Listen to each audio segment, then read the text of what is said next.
Lord of the mighty arm, of your A-shape transcending thought I wore, and through the triple world's extent my fame for might and valor went. Scarce might the sun and moon on high, scarce Sakra, with my beauty vie. Then for a time this form I took, and the great world with trembling shook. The saints in forest shades, who dwelt the terror of my presence felt. But once I stirred to furious rage great Aesthulasiras, glorious sage. Culling in woods his hermit food, my hideous shape with fear he viewed. Then forth his words of anger burst that bade me live a thing accursed. Thou, whose delight is others, pain this grisly form shalt still retain. Then when I prayed him to relent and fix some term of punishment, prayed that the curse at length might cease, he bade me thus expect release. Let Rama cleave thine arms away, and on the pyre thy body lay, and then shalt thou, set free from doom, thine own fair shape once more assume. O-L-A-K-S-H-M, a letter 1E47, hear my words. In me the world illustrious Danu see. By Indra's curse, subdued in fight, I wear this form which scares the sight. By sternest penance, long maintained the mighty Father's grace I gained. When length of days the God bestowed, with foolish pride my bosom glowed. My life of lengthened years assured, I deemed from Sakra's might secured. Let by my senseless pride, astray I challenged Indra to the fray. A flaming bolt with many a knot with his terrific arm he shot, and straight my head and thighs compressed were buried in my bulky chest. Deaf to each prayer and piteous call, he sent me not to Yama's hall. Thy prayers and cries, he said, are vain, the Father's word must true remain. But how may lengthened life be spent by one the bolt has torn and rent? How can I live, I cried, unfed, with shattered face and thighs and head? As thus I spoke his grace to crave, arms each a league in length he gave, and opened in my chest beneath this mouth supplied with fearful teeth. So my huge arms I used to cast round woodland creatures as they passed, and fed within the forest here on lion, tiger, pard, and deer. Then Indra spake to soothe my grief. When Rama and his brother chief from thy huge bulk those arms shall cleave, then shall the skies thy soul receive. Disguised in this terrific shape, I let no woodland thing escape, and still my longing soul was pleased whene'er my arms a victim seized, for in these arms I fondly thought would Rama's self at last be caught. Thus hoping, toiling many a day I yearned to cast my life away, and here, my Lord, thou standest now, blessings be thine. For none but thou could cleave my arms with trenchant stroke, true are the words the hermit spoke. Now let me, best of warriors, lend my counsel, and thy plans befriend, and aid thee with advice in turn if thou with fire my course wilt burn. As thus the mighty Danu prayed with offer of his friendly aid, while L-A-K-S-H-M, a letter 1E47 gazed with anxious eye, the virtuous Rama made reply. L-A-K-S-H-M, a letter 1E47, and I through forest shade from Janasthan a while had strayed. When none was near her, R-A-V, a letter 1E47 came and bore away my glorious dame. The giant's form and size unknown, I learn as yet his name alone. Not yet the power and might we know, or dwelling of the monstrous foe. With none our helpless feet to guide, we wander here by sorrow tried. Let pity move thee, to requite our service in the funeral rite. Our hands shall bring the boughs that, dry where elephants have rent them, lie, then dig a pit, and light the fire to burn thee as the laws require. Do thou as meed of this declare who stole my spouse, his dwelling where. Oh, if thou can, I pray thee say, and let this grace our deeds repay. Danu had lent attentive ear the words which Rama spoke to hear, and thus, a speaker skilled and tried, to that great orator replied. No heavenly lore my soul endows, not know I of thy maithil spouse. Yet will I, when my shape I wear, him who will tell thee all declare. Then, Rama, will my lips disclose his name who well that giant knows. But till the flames my course devour this hidden knowledge mocks my power. For through that curse, withering taint my knowledge now is small and faint. Unknown the giant's very name who bore away the maithil dame. Cursed for my evil deeds, I wore a shape, which all the worlds abhor. Now ere with wearied steeds the sun through western skies his course have run, deep in a pit my body lay, and burn it in the wonted way. When in the grave my corse is placed, with fire and funeral honors graced, then I, great chief, his name will tell who knows the giant robber well. With him who guides his life aright, in league of trusting love unite, and he, O valiant prince, will be a faithful friend and aid to thee. For Rama, to his searching eyes the triple world uncovered lies. For some dark cause of old, I ween, through all the spheres his ways have been. Canto 73. Kabandha's Counsel. The monster ceased, the princely pair heard great Kabandha's eager prayer. Within a mountain cave they sped, where kindled fire with care they fed. Then Lakshman, a letter 1E47, in his mighty hands brought ample store of lighted brands, and to a pile of logs applied the flame that ran from side to side. The spreading glow, with gentle force, consumed Kabandha's mighty course, till the unresting flames had drunk the marrow of the monstrous trunk, as balls of butter melt away amid the fires that o'er them play. Then from the pyre, like flame that glows undimmed by cloudy smoke, he rose, in garments pure of spot or speck, a heavenly wreath about his neck. Resplendent in his bright attire, he sprang exultant from the pyre, while from neck, arm, and foot was sent the flash of gold and ornament. High on a chariot, bright of. Book 4. Canto 1. Rama's Lament. The princes stood by Pampa's side, 522, which blooming lilies glorified. With troubled heart and sense o'erthrown there, Rama made his piteous moan. As the fair flood before him lay, the reason of the chief gave way, and tender thoughts within him woke, as to Sumitra's son he spoke. How lovely Pampa's waters show, where streams of lucid crystal flow. What glorious trees o'erhang the flood which blooms of opening lotus stud. Look on the banks of Pampa, where thick groves extend divinely fair, and piles of trees, like hills in size, lift their proud summits to the skies. But thought of Bharats, 523, pain and toil, and my dear spouse the giant's spoil, afflict my tortured heart and press my spirit down with heaviness. Still fair to me, though sunk in woe-bright Pampa and her forest show, where cool fresh waters charm the sight, and flowers of every hue are bright. The lotuses in close array their passing loveliness display, and pard and tiger, deer and snake haunt every glade and dell and brake. Those grassy spots display the hue of topazes and sapphires, blue, and gay with flowers of every dye, with richly broidered housings vie. What loads of bloom the high trees crown, or weigh the bending branches down. And creepers tipped with bud and flower each spray, and loaded limb o'erpour. Now cool delicious breezes blow, and kindle love's voluptuous glow, when balmy sweetness fills the air, and fruit and flowers and trees are fair. Those waving woods, that shine with bloom, each varied tint in turn assume. Like laboring clouds they pour their showers in rain, or ever-changing flowers. Behold those forest trees, that stand high upon rock and tableland, as the cool gales their branches bend, their floating blossoms downward send. See Lakshman, a letter 1E47, how the breezes play with every floweret on the spray, and sport in merry guise with all the fallen blooms, and those that fall. See, brother, where the merry breeze shakes the gay boughs of flowery trees, disturbed amid their toil a throng of bees pursue him, loud in song. The Kaikeyís, 524, mad with sweet delight, the bending trees to dance invite, and in its joy the wild wind sings as from the mountain cave he springs. On speed the gales in rapid course, and bend the woods beneath their force, till every branch and spray they bind in many a tangled knot entwined. What balmy sweets those gales dispense, with cool and sacred influence. Fatigue and trouble vanish, such the magic of their gentle touch. Hark, when the gale the boughs has bent in woods of honey redolent, through all their quivering sprays, the trees are vocal with the murmuring bees.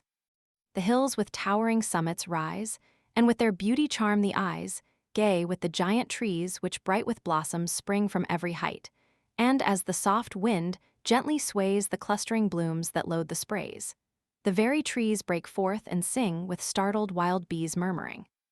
Thine eyes to yonder caches, 525, turn whose glorious clusters glow and burn. Those trees in yellow robes behold, like giants decked with burnished gold. Ah me, Sumitra's son, the spring dear to sweet birds who love and sing, wakes in my lonely breast the flame of sorrow as I mourn my dame. Love strikes me through with darts of fire, and wakes in vain the sweet desire. Hark, the loud Kyle swells his throat, and mocks me with his joyful note. I hear the happy wildcock call beside the shady waterfall. His cry of joy afflicts my breast, by love's absorbing might possessed. My darling from our cottage heard one morn in spring this shrill-toned bird, and called me in her joy to hear the happy cry that charmed her ear. See, birds of every varied voice around us in the woods rejoice, on creeper, shrub, and planolite, or wing from tree to tree their flight. Each bird his kindly mate has found, and loud their notes of triumph sound, blending in sweetest music like the distant warblings of the shrike. See how the river banks are lined with birds of every hue and kind. Here in his joy the Kyle sings, there the glad wildcock flaps his wings. The blooms of bright Asokas, 526, where the song of wild bees fills the air, and the soft whisper of the boughs increase my longing for my spouse. The vernal flush of flower and spray will burn my very soul away. What use, what care have I for life if I no more may see my wife soft speaker with the glorious hair, and eyes with silken lashes fair? Now is the time when all day long the Kyles fill the woods with song, and gardens bloom at spring's sweet touch which my beloved loved so much. Ah me, Sumitra's son, the fire of sorrow, sprung from soft desire, fanned by the charms the springtime shows, will burn my heart and end my woes, whose sad eyes look on each fair tree, but my sweet love no more may see. Ah me, from hour to hour love in my soul will wax in power, and spring, upon whose charms I gaze, whose breath the heat of toil allays, with thoughts of her for whom I strain my hopeless eyes, increase my pain. As fire in summer rages through the forests thick with dry bamboo, so will my fawn-eyed love consume my soul o'erwhelmed with thoughts of gloom. Behold, beneath each spreading tree the peacocks dance, 527 in frantic glee, and, stirred by all the gales that blow, their tails with jeweled windows glow, each bird, in happy love elate, rejoices with his darling mate. But sights like these of joy and peace, my pangs of hopeless love increase. See on the mountain slope above the peahen, languishing with love. Behold her now in amorous dance, close to her consort's side advance. He with a laugh of joy and pride displays his glittering pinions wide, and follows through the tangled dell the partner whom he loves so well. Ah, happy bird! No giant's hate has robbed him of his tender mate, and still beside his loved one he dances beneath the shade in glee. Ah, in this month when flowers are fair, my widowed woe is hard to bear. See, gentle love a home may find in creatures of inferior kind. See how the peahen turns to meet her consort now, with love-drawn feet. So LKSHM a letter 1E47, if my large-eyed dear, the child of Janak still were here she, by love's thrilling influence led, upon my breast would lay her head. These blooms I gathered from the bough, without my love are useless now. 1,000 blossoms fair to see with passing glory clothe each tree that hangs its cluster burthened head now that the dewy months, 528, are fled, but followed by the bees that ply their fragrant task, they fall and die. 1,000 birds in wild delight their rapture-breathing notes unite. Bird calls to bird in joyous strain, and turns my love to frenzied pain. Oh, if beneath those alien skies there be a spring where Sítá lies, I know my prison love must be touched with like grief, and mourn with me. But ah, methinks that dreary clime knows not the touch of spring's sweet time. How could my black-eyed love sustain, without her lord, so dire a pain? Or if the sweet spring come to her in distant lands, a prisoner, how may his advent and her met on every side with taunt and threat? Ah, if the springtide's languor came with soft enchantment o'er my dame, my darling of the lotus eye, my gently speaking love, would die. For well my spirit knows that she can never live bereft of me with love that never wavered, yet my Sítá's heart on me is set, who, with a soul that ne'er can stray, with equal love her love repay. In vain, the soft wind brings sweet blossoms on his balmy wings. Delicious from his native snow to me, like fire, he seems to glow. Oh, how I loved a breeze like this when darling Sítá shared the bliss. But now in vain for me, it blows to fan the fury of my woes. That dark-winged bird that sought the skies for telling grief with warning cries, sits on the tree where buds are gay, and pours glad music from the spray. That rover of the fields of air will aid my love with friendly care, and me with gracious pity guide to my large-eyed Vidhin's side. 529, Hark, Lakshman, a letter 1E47, how the woods around with love-inspiring chants resound, where birds in every bloom-crowned tree pour forth their amorous minstrelsy. As though an eager gallant wooed a gentle maid by love subdued, enamored of her flowers the bee darts at the wind-rocked tila tree.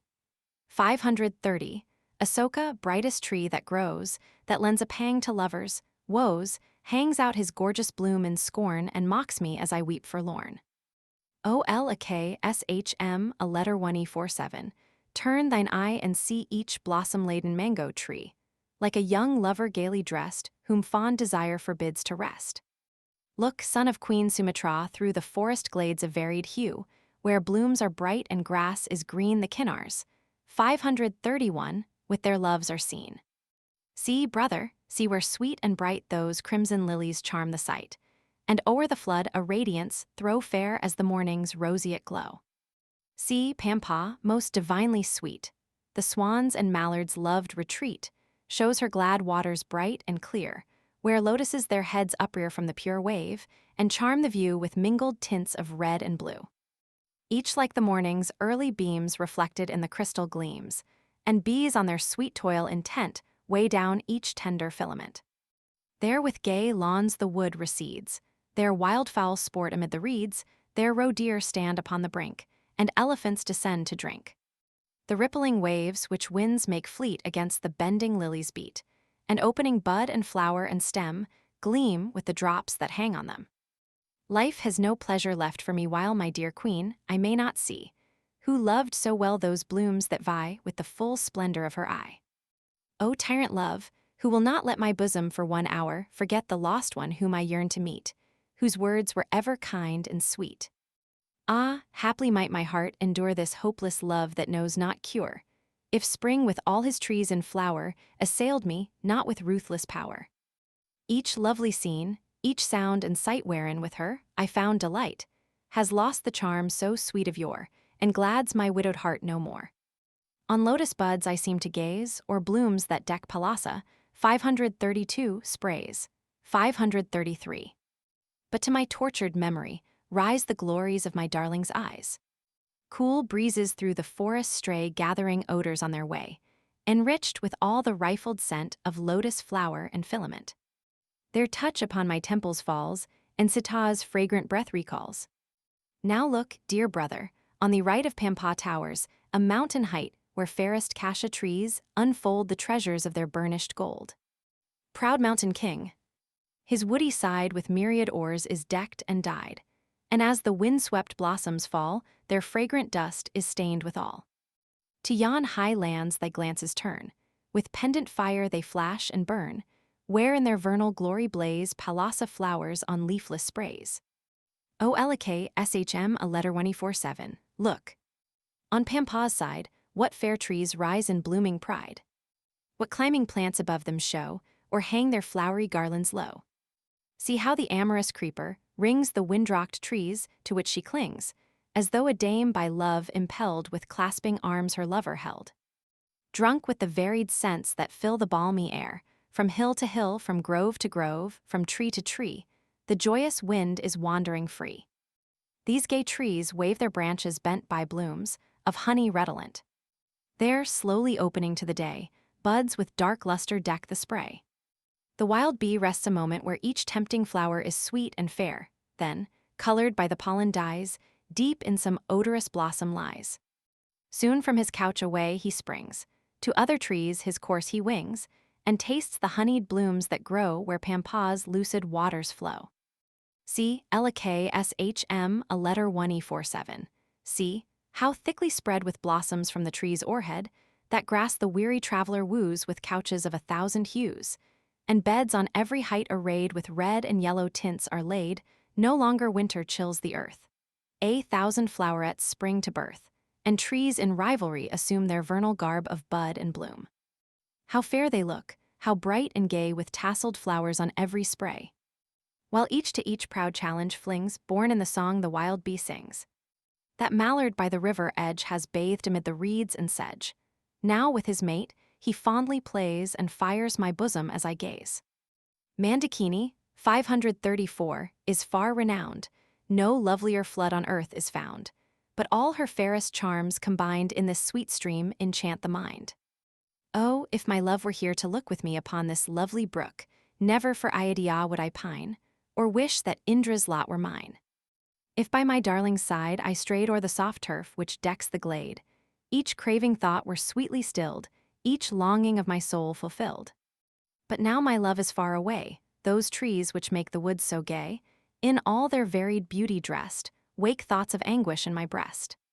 That lotus-covered stream behold whose waters run so fresh and cold, sweet rill, the wild fowl's loved resort, where curlew, swan, and diver sport, where with his consort plays the drake, and tall deer love their thirst to slake, while from each woody bank is heard the wild note of each happy bird.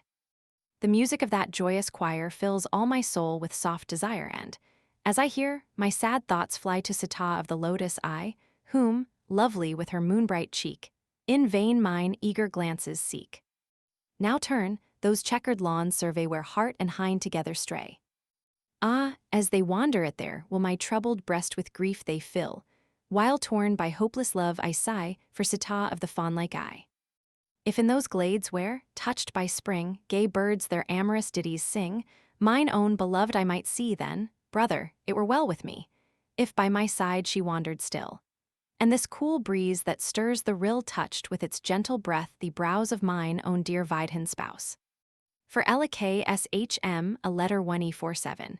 Oh, how blessed are those on whom the breath of Pampa blows, dispelling all their care and gloom with sweets from where the lilies bloom. How can my gentle love remain alive amid the woe and pain, where prisoned far away she lies, my darling of the lotus eyes? How shall I dare her sire to greet, whose lips have never known deceit? How stand before the childless king and meet his eager questioning?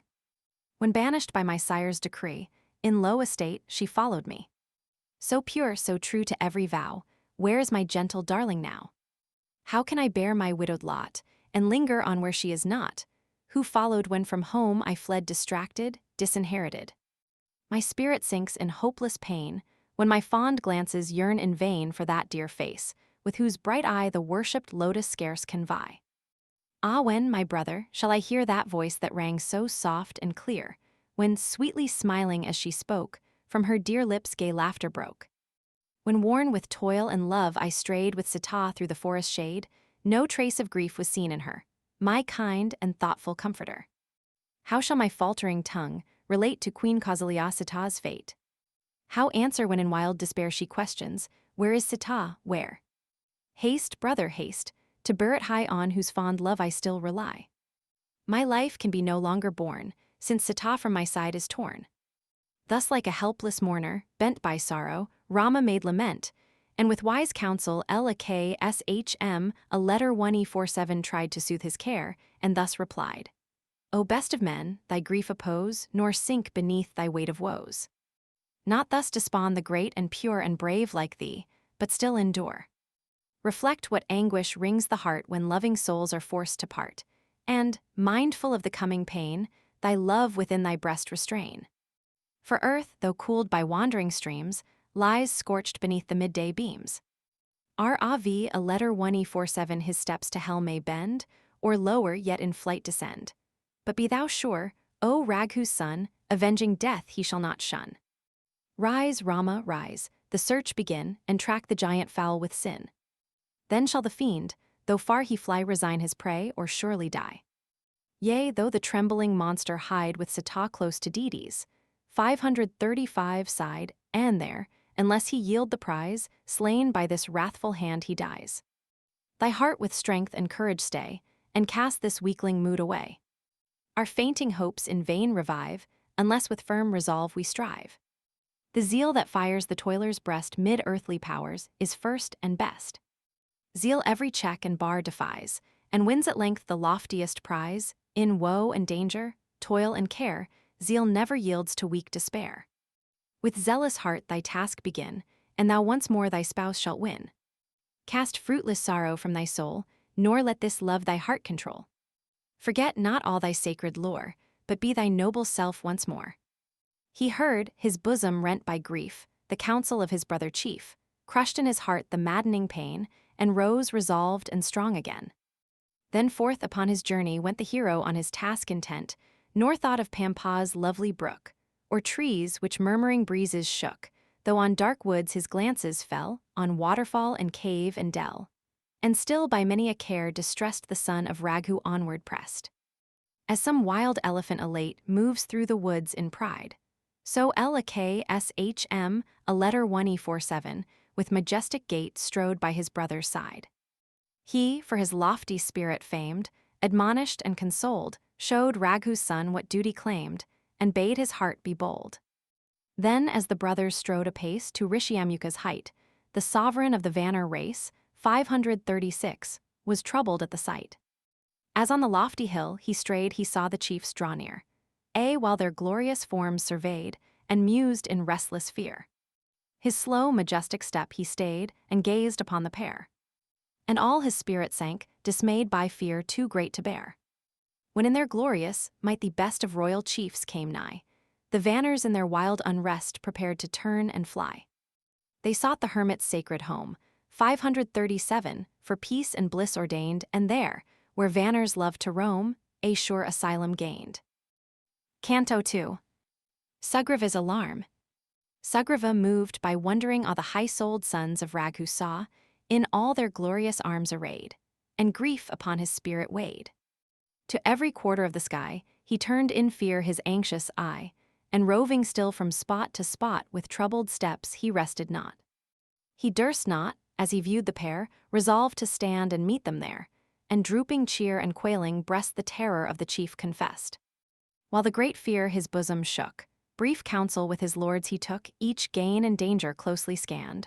What hope in flight, what power to stand, while doubt and fear his bosom rent, on Raghu's sons his eyes he bent, and with a spirit ill at ease addressed his lords in words like these. Those chiefs with wandering steps invade the shelter of our pathless shade, and hither come in fair disguise of hermit garb as Bali's spies. Each lord beheld with troubled heart those masters of the bowman's art, and left the mountain side to seek sure refuge on a loftier peak. The Vanar chief in rapid flight found shelter on a towering height, and all the band with one accord were closely gathered round their lord. Their course the same, with desperate leap each made his way from steep to steep, and speeding on in wild career filled every height with sudden fear. Each heart was struck with mortal dread, as on their course the Vanars sped, while trees that crowned the steep were bent and crushed beneath them as they went. As in their eager flight they pressed for safety to each mountain crest, the wild confusion struck with fear tiger and cat and wandering deer. The lords who watched Sugriva's will were gathered on the royal hill, and all with reverent hands upraised upon their king and leader gazed. Sugriva feared some evil planned, some train prepared by Bali's hand. But skilled in words that charm and teach, thus Hanuman, 538, began his speech. Dismiss thine idle fear, nor dread the power of Bali here. For this is Malaya's glorious hill, 539, where Bali's might can work no ill. I look around but nowhere see the hated foe who made thee flay, fell Bali, fierce in form and face. Then fear not, lord of Vanar race. Alas, in the eye clearly find the weakness of the Vanar kind, that loves from thought to range, fix no belief and welcome change. Mark well each hint and sign and scan, discreet and wise, thine every plan. How may a king, with sense denied, the subjects of his scepter guide? Hanuman, 540, wise in hour of need, urged on the chief his prudent rede. His listening ear Sugriva bent, and spake in words more excellent. Where is the dauntless heart that free from terror's chilling touch can see two stranger warriors, strong as those, equipped with swords and shafts and bows, with mighty arms and large full eyes, like glorious children of the skies? Bali my foe, I ween, has sent these chiefs to aid his dark intent. Hence doubt and fear disturb me still, for thousands serve a monarch's will. In borrowed garb they come, and those who walk disguised are counted foes. With secret thoughts they watch their time, and wound fond hearts that fear no crime. My foe in state affairs is wise, and prudent kings have searching eyes. By other hands they strike the foe, by meaner tools the truth they know. Now to those stranger warriors turn, and less than king, their purpose learn. Mark well the trick and look of each, observe his form and note his speech. With care their mood and temper sound, and, if their minds be friendly found, with courteous looks and words begin their confidence and love to win. Then, as my friend and envoy speak, and question what the strangers seek. Ask why equipped with shaft and bow through this wild maze of wood they go. If they, O chief, at first appear pure of all guile, in heart sincere detect in speech and look the sin and treachery that lurk within. He spoke, the wind god's son obeyed. With ready zeal he sought the shade, and reached with hasty steps the wood where Raghu's son and Lakshman, a letter 1E47 stood. 541. Canto 3. Hanuman's speech. The envoy in his faithful breast pondered Sugriva's high behest. From Rishyamukha's peak he hied and placed him by the prince's side. The wind god's son with cautious art had laid his vanner form apart, and wore, to cheat the stranger's eyes, a wandering mendicant's disguise. 542. Before the hero's feet he bent and did obeisance reverent, and spoke, the glorious pair to praise, his words of truth in courteous phrase, high honor duly paid, the best of all the vanner kind addressed, with free accord and gentle grace, those glories of their warrior race. O hermits, blessed in vows, who shine like royal saints or gods divine. O best of young ascetics, say how to this spot you found your way, scaring the troops of wandering deer and sylvan things that harbor here, searching amid the trees that grow where Pampa's gentle waters flow. And lending from your brows a gleam of glory to the lovely stream. Who are you, say, so brave and fair, clad in the bark which hermits wear? I see you heave the frequent sigh, I see the deer before you fly. While you for strength and valor dread, the earth, like lordly lions, tread, each bearing in his hand a bow, like Indra's own, to slay the foe. With the grand paces of a bull, so bright and young and beautiful. The mighty arms you raise appear like trunks which elephants uprear, and as you move this mountain king, 543, is glorious with the light you bring. How have you reached like gods in face, best lords of earth, this lonely place, with tresses coiled in hermit guise, 544, and splendors of those lotus eyes. As gods who leave their heavenly sphere alike, your beauteous forms appear. The lords of day and night, 545, might thus stray from the skies to visit us. Heroic youth, so broad of chest, fair with the beauty of the blessed, with lion shoulders, tall and strong, like bulls who lead the lowing throng, your arms, unmatched for grace and length, with massive clubs may vie in strength. Why do no gods those limbs adorn, where priceless gems were meetly worn? Each noble youth is fit, I deem, to guard this earth, as Lord Supreme, with all her woods and seas, to reign from Meru's peak to Vindhya's chain. Your smooth bows decked with dyes and gold are glorious in their master's hold, and with the arms of Indra, 546, vie which diamond splendors beautify. Your quivers glow with golden sheen, well stored with arrows fleet and keen, each gleaming like a fiery snake that joys the foeman's life to take. As serpents cast their sloughs away, and all their new-born sheen display, so flash your mighty swords inlaid with burning gold on hilt and blade. Why are you silent, heroes? Why my questions hear nor deign reply? Sugriva, lord of virtuous mind, the foremost of the vanner kind, an exile from his royal state roams through the land disconsolate. I, Hanuman, of vanner race, sent by the king have sought this place, for he, the pious, just, and true in friendly league would join with you. Know, godlike youths, that I am one of his chief lords, the wind god's son.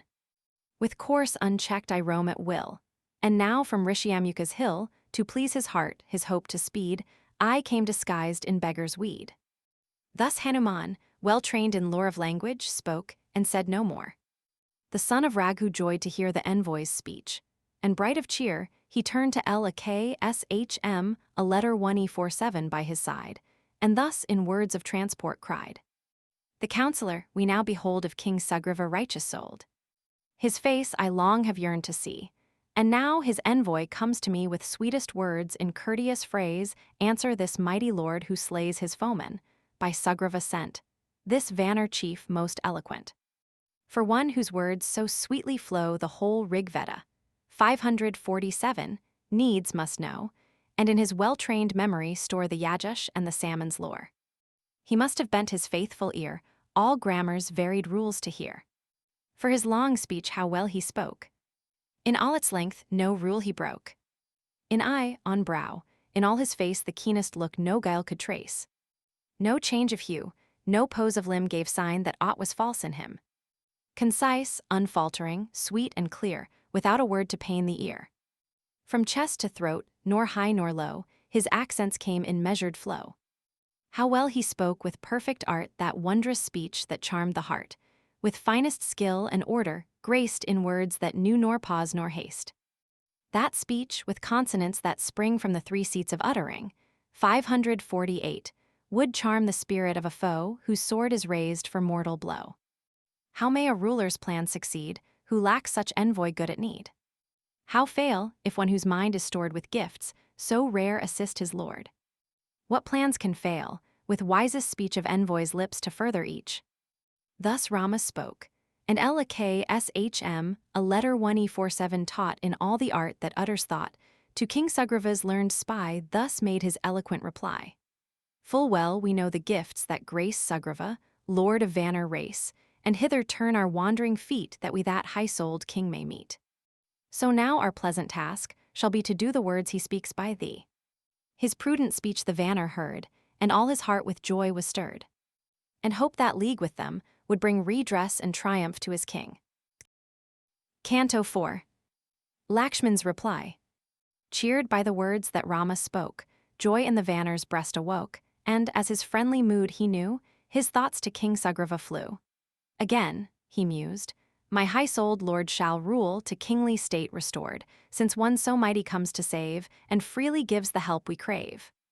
Then joyous Hanuman, the best of all the Vanner kind, addressed these words to Rama, trained of yore in all the arts of speakers, lore.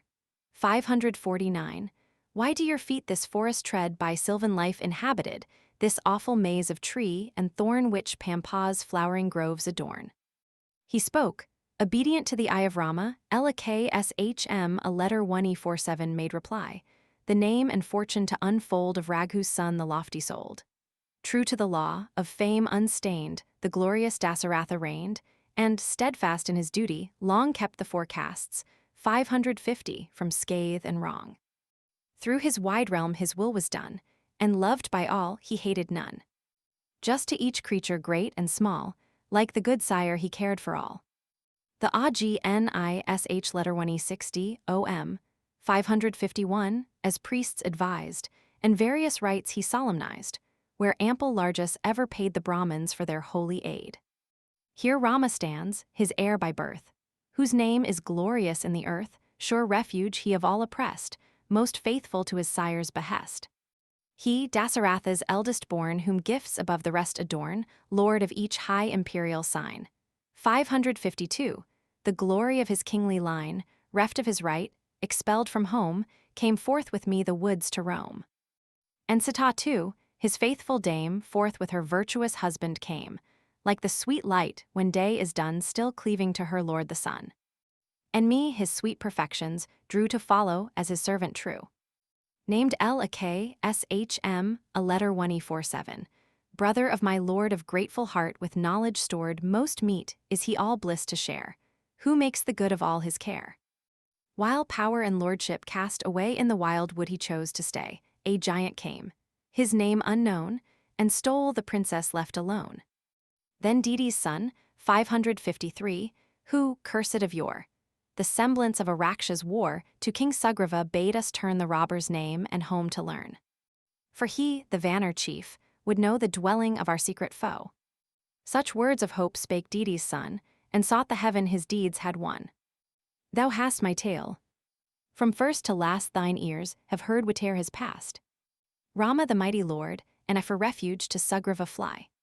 The prince whose arm bright glory gained, o'er the whole earth as monarch reigned, and richest gifts to others gave, is come Sugriva's help to crave, son of a king the surest friend of virtue.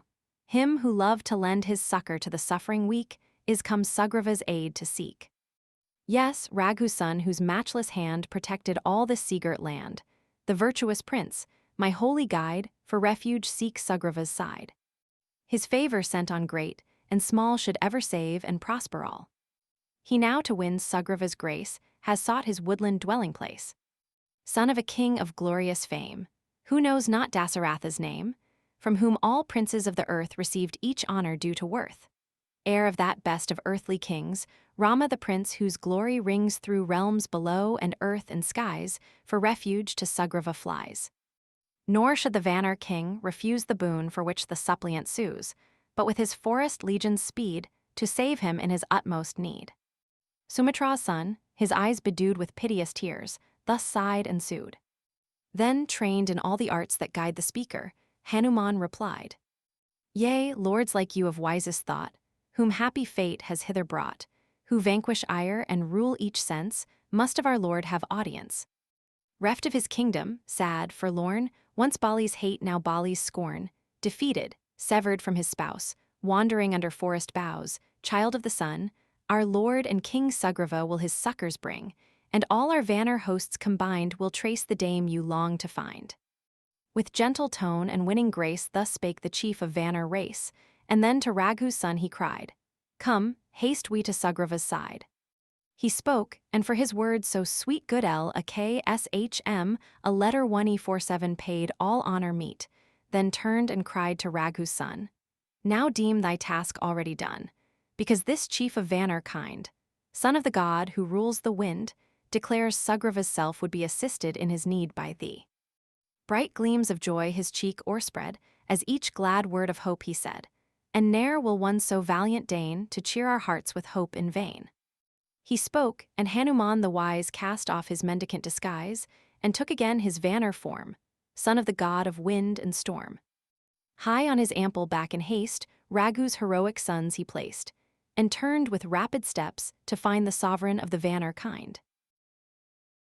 Canto 5. The League. From Rishyamukha's rugged side to Malaya's hill the Vanar hide, and to his royal chieftain there announce the coming of the pair.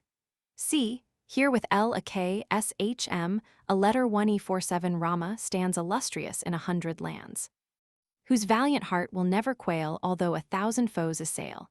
King Dasaratha's son, the grace and glory of Ikshvaku's race. Obedient to his fathers, will he cleaves to sacred duty still. With rites of royal pomp, and pride his sire the fire god gratified, 100,000 kine he freed, and priests enriched with ample meed, and the broad land protected, famed for truthful lips and passions tamed. Through woman's guile his son has made his dwelling in the forest shade, where, as he lived with every sense subdued in hermit abstinence, fierce Rav, a letter 1e47 stole his wife, and he has come a suppliant, Lord, to thee. Now let all honor do be paid to these great chiefs who seek thine aid. Thus spake the Vanar prince, and stirred with friendly thoughts, Sugriva heard. The light of joy his face o'erspread, and thus to Raghu's son he said, O prince, in rules of duty trained, caring for all with love unfeigned, Hanuman's tongue has truly shown the virtues that are thine alone. My chiefest glory, gain, and bliss, O stranger prince, I reckon this, that Raghu's son will condescend to seek the Vanar for his friend. If thou my true ally wouldst be accept the pledge I offer thee, this hand in sign of friendship take, and bind the bond we ne'er will break. He spoke, and joy thrilled Rama's breast. Sugriva's hand he seized and pressed, and, transport beaming from his eye, held to his heart his new ally. In wanderer's weed disguised no more, his proper form Hanuman wore. Then, wood with wood engendering, 554, came neath his deft hands the kindled flame. Between the chiefs that fire he placed with wreaths of flowers, and worship graced. And round its blazing glory went the friends with slow steps reverent. Thus each to other pledged and bound in solemn league, new transport found, and bent upon his dear ally the gaze he ne'er could satisfy. Friend of my soul art thou, we share each other's joy, each other's care. Thus in the bliss that thrilled his breast Sugriva Raghu's son addressed. From a high sal, a branch he tore which many a leaf and blossom bore, and the fine twigs beneath them laid a seat for him and Rama made. Then Hanuman with joyous mind, son of the god who rules the wind, to kshm a letter 1e47 gave, his seat to be, the gay branch of a sandal tree.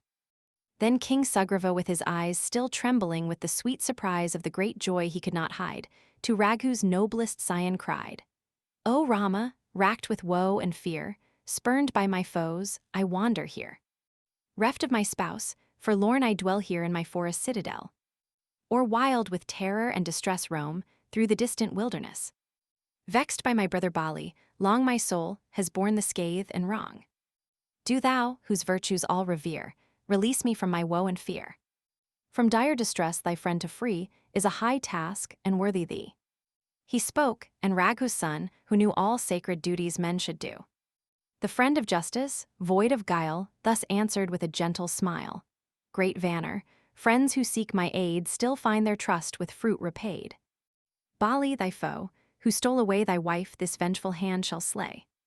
These shafts which sun-like flash and burn, winged with the feathers of the hern, each swift of flight and sure and dread, with even knot and pointed head fierce as the crashing firebolt sent by him who rules the firmament. 555, shall reach thy wicked foe, and like infuriate serpents hiss and strike. Thou, Vanner King, this day shalt see the foe who long has injured thee lie, like a shattered mountain, low slain by the tempest of my bow." Thus Rama spake, Sugriva heard, and mighty joy his bosom stirred, as thus his champion he addressed. "Now by thy favor, first and best of heroes, shall thy friend obtain his realm and darling wife again recovered from the foe. Check thou mine elder brother's might, that ne'er again his deadly spite may rob me of mine ancient right, or vex my soul with woe." The league was struck, a league to bring to Sítá fiends, and Vanner King, 556, apportioned bliss and bale. Through her left eye quick throbbing shot, glad signs the lady doubted not, that told their hopeful tale.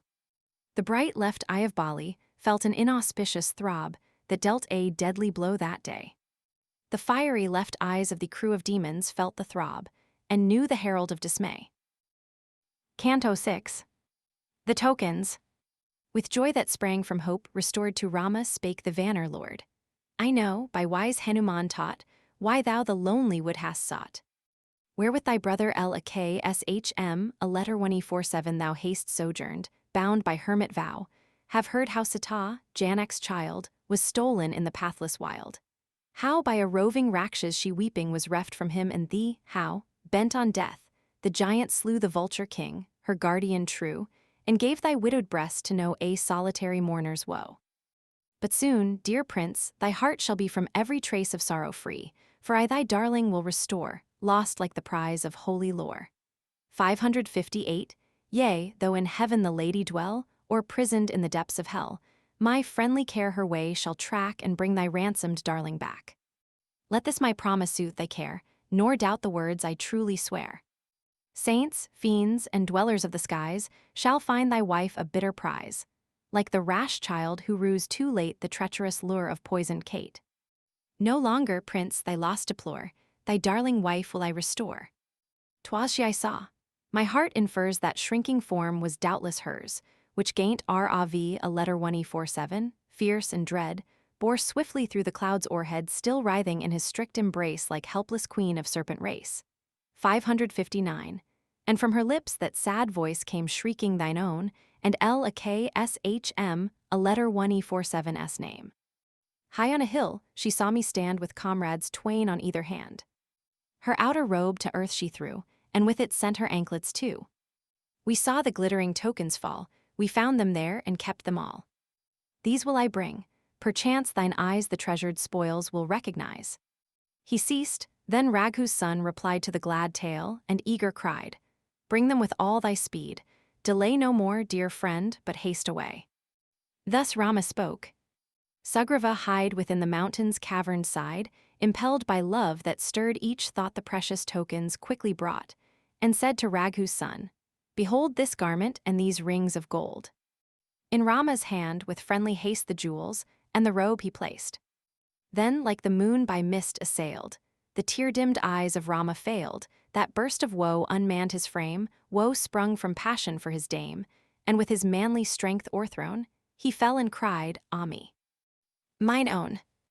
Again close to his breast the ornaments and robe he pressed, while the quick pants that shook his frame as from a furious serpent came. On his dear brother standing nigh, he turned at length his piteous eye, and, while his tears increasing ran in bitter wail, he thus began. Look, brother, and behold once more the ornaments and robe she wore. Dropped while the giant bore away in cruel arras his struggling prey, dropped in some quiet spot, I ween, where the young grass was soft and green, for still untouched by spot or stain their former beauty all retain.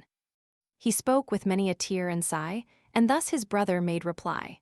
The bracelets thou hast fondly shown, and earrings, are to me unknown, but by long service taught I greet the anklets of her honored feet. 560. Then to Sugriva Rama, best of Raghu's sons, these words addressed. Say to what quarter of the sky the cruel fiend was seen to fly, bearing afar my captured wife, my darling dearer than my life. Speak, Vanner King, that I may know where dwells the cause of all my woe, the fiend for whose transgression all the giants by this hand shall fall.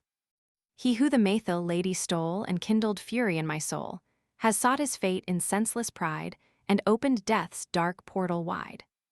Then tell me, Vanner Lord, I pray, the dwelling of my foe, and he beneath this hand, today to Yama's halls shall go. Canto 7. Rama consoled. With longing love and woe oppressed the Vanner chief he thus addressed, and he, while sobs his utterance broke, raised up his reverent hands and spoke. O Raghu's son, I cannot tell where now that cruel fiend may dwell, declare his power and might, or trace the author of his cursed race.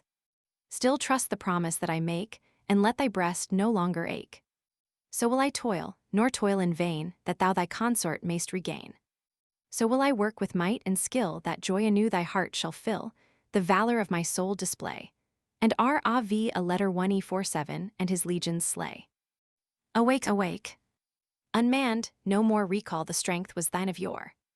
Beseems not men like thee, to wear a weak heart yielding to despair. Like troubles, too, mine eyes have seen, lamenting for a long-lost queen, but by despair unconquered yet, my strength of mind I ne'er forget. Far more shouldst thou of lofty soul thy passion and thy tears control, when I, of Vanner's humbler strain, weep not for her in ceaseless pain. Be firm, be patient, nor forget the bounds the brave of heart have set in loss, in woe, in strife, in fear, when the dark hour of death is near.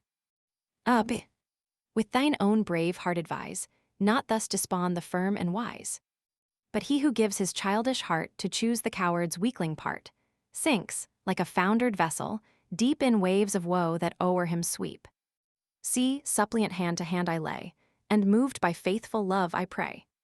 Give way no more to grief and gloom, but all thy native strength resume. No joy on earth, I ween, have they who yield their souls to sorrow's sway. Their glory fades in slow decline, 'tis not for thee to grieve and pine. I do but hint with friendly speech, the wiser part one dare not teach. This better path, dear friend, pursue, and let not grief thy soul subdue. Sugriva thus with gentle art and sweet words soothed the mourner's heart, who brushed off with his mantles hem tears from the eyes bedewed with them. Sugriva's words were not in vain, and Rama was himself again around the king his arms he threw, and thus began his speech anew. Whate'er a friend most wise and true, who counsels for the best should do, whate'er his gentle part should be, has been performed, dear friend, by thee. Taught by thy counsel, O my lord, I feel my native strength restored. A friend like thee is hard to gain, most rare in time of grief and pain. Now strain thine utmost power to trace the Maythil lady's dwelling place, and aid me in my search to find fierce Rav, a letter 1E47 of the impious mind. Trust thou, in turn, thy loyal friend, and say what aid this arm can lend to speed thy hopes, as fostering rain quickens in earth the scattered grain. Deem not those words that seem to spring from pride are false, O Vanner King. None from these lips has ever heard, none e'er shall hear, one lying word. Again I promise and declare, yea, by my truth, dear friend, I swear. Then glad was King Sugriva's breast, and all his lords their joy confessed, stirred by sure hope of Rama's aid, and promise which the prince had made. Canto 8. Rama's promise. Doubt from Sugriva's heart had fled, and thus to Raghu's son he said, no bliss the gods of heaven deny. Each views me with a favoring eye, when thou, whom all good gifts attend, haste sought me and become my friend. Leagued friend, With thee in bold emprise, my arm might win the conquered skies. And shall our banded strength be weak to gain the realm which now I seek? A happy fate was mine above my kith and kin and all I love, when, near the witness fire, I won thy friendship, Raghu's glorious son. Thou too, in ripening time, shall see thy friend not all unworthy thee. What gifts I have shall thus be shown, not mine the tongue to make them known. Strong is the changeless bond that binds the friendly faith of noble minds. In woe, in danger, firm and sure their constancy and love endure. Gold, silver, jewels rich and rare they count as wealth for friends to share. Yea, be they rich or poor and low, blessed with all joys or sunk in woe, stained with each fault or pure of blame, their friends the nearest place may claim, for whom they leave, at friendship's call, their gold, their bliss, their homes and all. He spoke by generous impulse moved, and Raghu's son his speech approved, glancing at L, a K, S, H, M, a letter 1E47 by his side, like Indra in his beauty's pride. The Vanner monarch saw the pair of mighty brothers standing there, and turned his rapid eye to view the forest trees that near him grew. He saw, not far from where he stood, a sal tree towering o'er the wood. Amid the thick leaves many a bee graced the scant blossoms of the tree, from whose dark shade a bough, that bore a load of leafy twigs, he tore, which on the grassy ground he laid, and seats for him and Rama made. Hanuman saw them sit, he sought a sal tree's leafy bough and brought the burthen, and with meek request entreated L a K, S, H, M, a letter 1E47, too, to rest. There on the noble mountain's brow, strewn with the young leaves of the bough, sat Raghu's son in placid ease, calm as the sea when sleeps the breeze. Sugriva's heart with rapture swelled, and thus by eager love impelled, he spoke in gracious tone that oft checked by his joy was low and soft. I, by my brother's might oppressed, by ceaseless woe and fear distressed, mourning my consort far away on Rishyamukha's mountain stray. Expelled by Bali's cruel hate, I wander here disconsolate. Do thou to whom all sufferers flee, from his dread hand deliver me. He spoke, and Rama, just and brave, whose pious soul to virtue clave, smiled as in conscious might he eyed the king of Vanners, and replied, Best fruit of friendship is the deed that helps the friend in hour of need, and this mine arm in death shall lay thy robber ere the close of day. For see, these feathered darts of mine whose points so fiercely flash and shine, and shafts with golden emblem, came from dark woods known by Skanda's name. 561, winged from the pinion of the hern like Indra's bolts they strike and burn. With even knots and piercing head each like a furious snake is sped. With these, today before thine eye shall, like a shattered mountain, lie Bali, thy dread and wicked foe, o'erwhelmed in hideous overthrow. He spoke, Sugriva's bosom swelled with hope and joy unparalleled. Then his glad voice the Vanner raised, and thus the son of Raghu praised. Long have I pined in depth of grief, thou art the hope of all, O chief. Now, Raghu's son, I hail thee friend, and bid thee to my woes attend.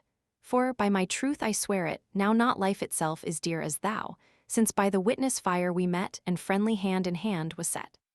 Friend communes now with friend, and hence I tell with surest confidence, how woes that on my spirit way consume me through the night and day. For sobs and sighs he scarce could speak, and his sad voice came low and weak, as, while his eyes with tears o'erflowed, the burden of his soul he showed. Then by strong effort, bravely made, the torrent of his tears he stayed, wiped his bright eyes, his grief subdued, and thus, more calm, his speech renewed.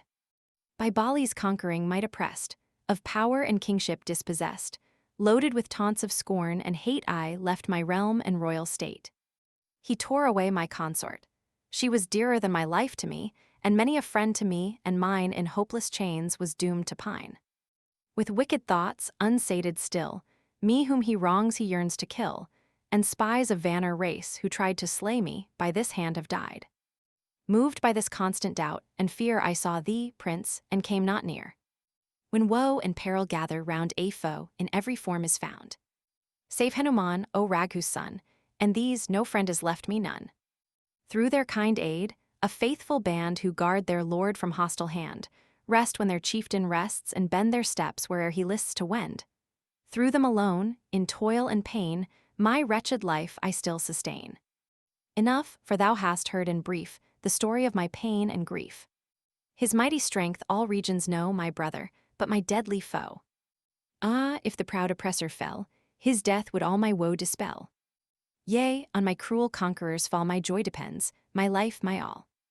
This were the end and sure relief, O Rama, of my tale of grief.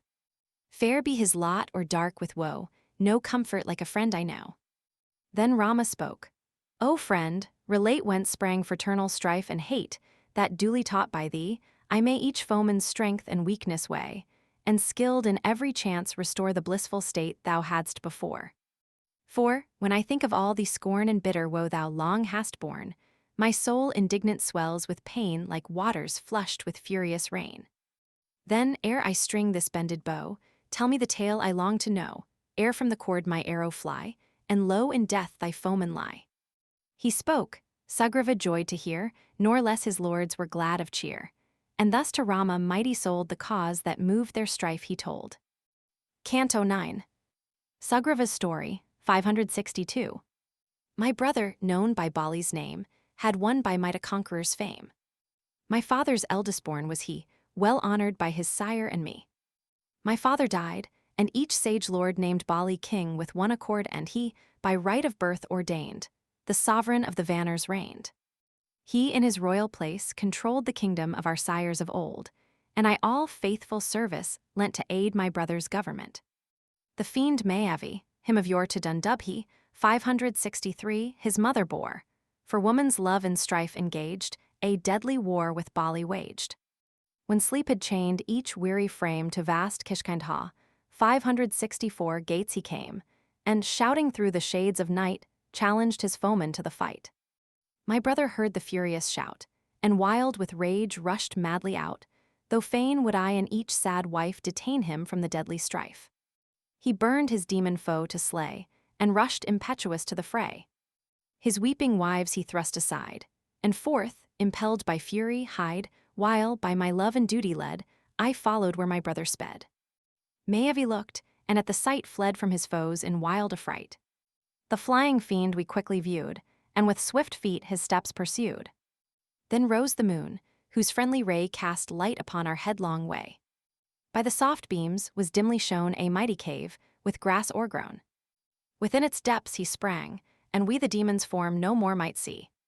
My brother's breast was all aglow with fury when he missed the foe, and turning, thus to me he said with senses all disquieted, Here by the cavern's mouth remain, keep ear and eye upon the strain, while I the dark recess explore and dip my brand in foeman's gore. I heard his angry speech, and tried to turn him from his plan aside. He made me swear by both his feet, and sped within the dark retreat. While in the cave he stayed, and I watched at the mouth, a year went by. For his return I looked in vain, and, moved by love, believed him slain.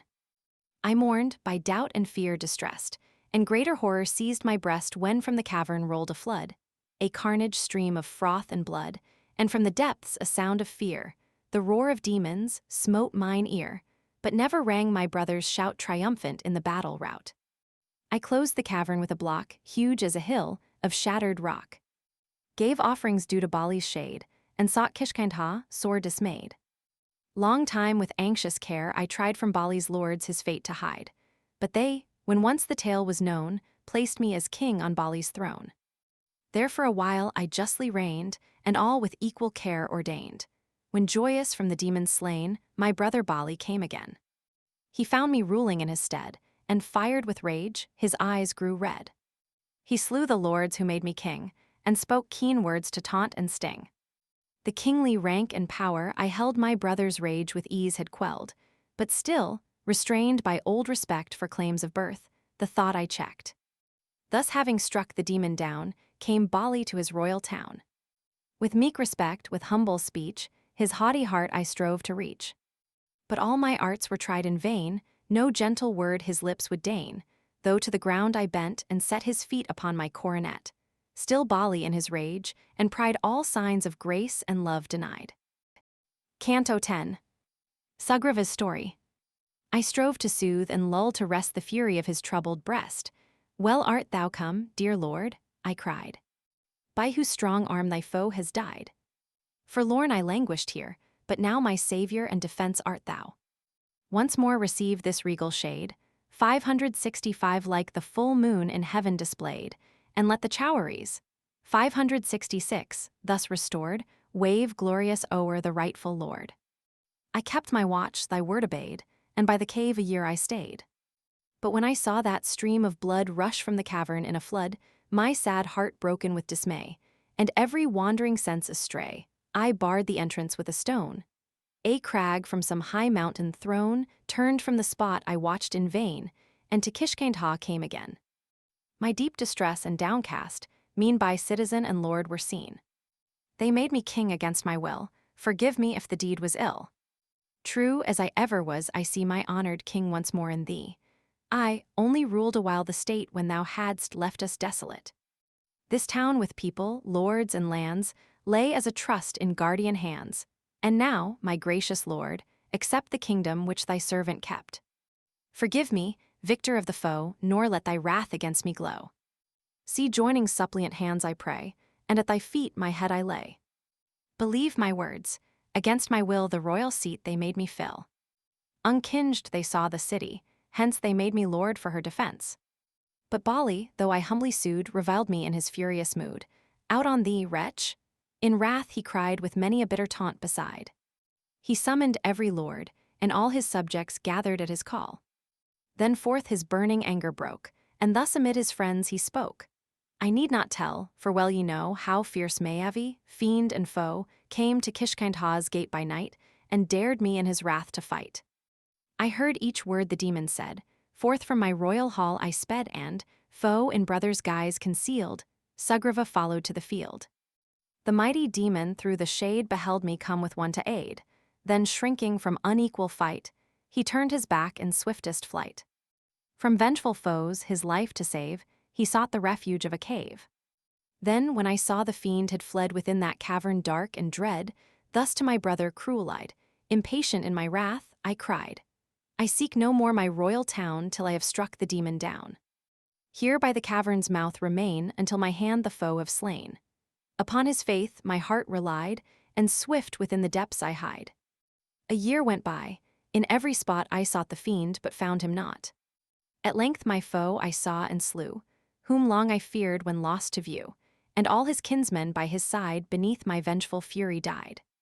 The monster, as he reeled and fell, poured forth his blood with roar and yell, and, filling all the cavern, dyed the portal with the crimson tide. Upon my foeman slain at last one pitying look I cast. I sought again the light of day, the cave was closed and left no way. To the barred mouth I sadly came, and called aloud Sugriva's name. But all was still, no voice replied, and hope within my bosom died. With furious efforts, vain at first, through bars of rock my way I burst. Then, free once more, the path that brought my feet in safety home I sought. 'Twas thus Sugriva dared, despise the claim of brothers' friendly ties. With crags of rock he barred me in, and for himself the realm would win. Thus Bali spoke in words severe, and then, unmoved by ruth or fear, left me a single robe and sent his brother forth in banishment. He cast me out with scathe and scorn, and from my side my wife was torn. Now in great fear and ill at ease I roam this land with woods and seas, or dwell on Rishyamukha's hill, and sorrow for my consort still. Thou hast the tale, how first arose this bitter hate of brother foes. Such are the griefs 'neath which I pine, and all without a fault of mine. O swift to save in hour of fear, my prayer who dread this Bali, here with gracious love assistance deign, and mine oppressor's arm restrain. Then Raghu's son, the good and brave, with a gay laugh his answer gave. These shafts of mine which ne'er can fail, before whose sheen the sun grows pale, winged by my fury, fleet and fierce, the wicked Bali's heart shall pierce. Yea, mark the words I speak, so long shall live that wretch who joys in wrong, until these angered eyes have seen the robber of thy darling queen. I taught by equal suffering, know what waves of grief above thee flow. This hand thy captive wife shall free, and give thy kingdom back to thee. Sugriva joyed as Rama spoke, and valor in his breast awoke. His eye grew bright, his heart grew bold, and thus his wondrous tale he told. Canto 11. Dundubhi.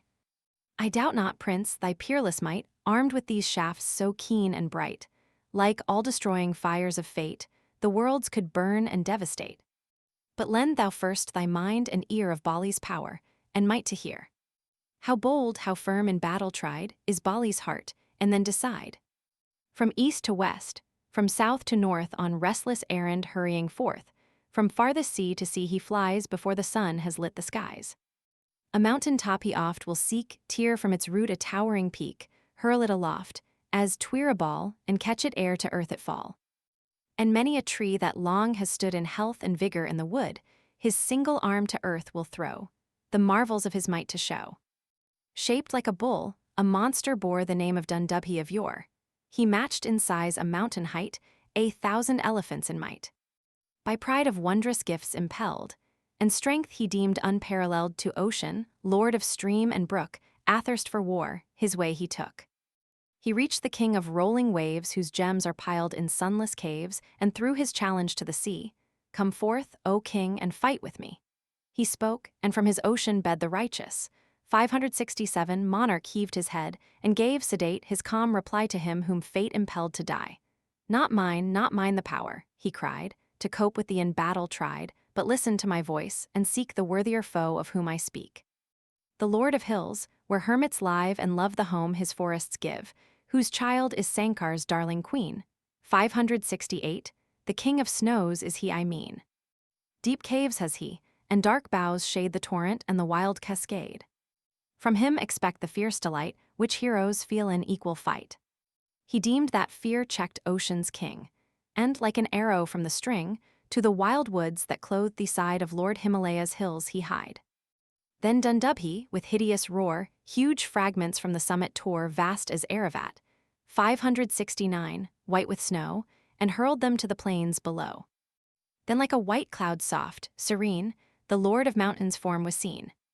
It sat upon a lofty crest, and thus the furious fiend addressed. "Beseems thee not, O virtue's friend, my mountain tops to rive and rend, for I the hermit's calm retreat for deeds of war am all unmeet." The demon's eye with rage grew red, and thus in furious tone he said, "If thou from fear or sloth decline to match thy strength in war with mine, where shall I find a champion, say, to meet me burning for the fray?" He spoke.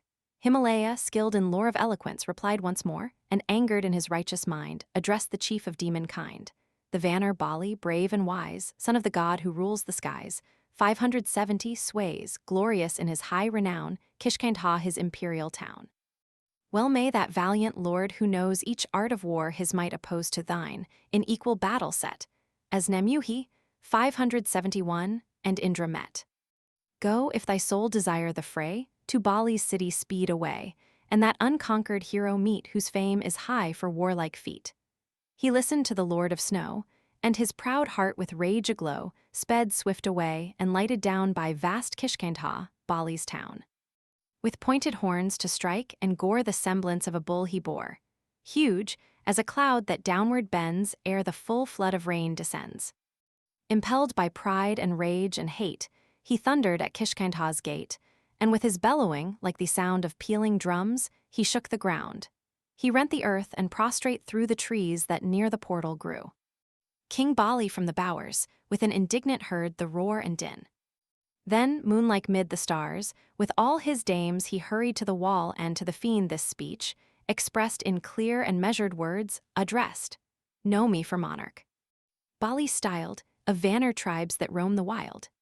Say why dost thou this gate molest, and bellowing thus disturb our rest? I know thee, mighty fiend, beware and guard thy life with wiser care." He spoke, and thus the fiend returned, while red with rage his eyeballs burned. "What?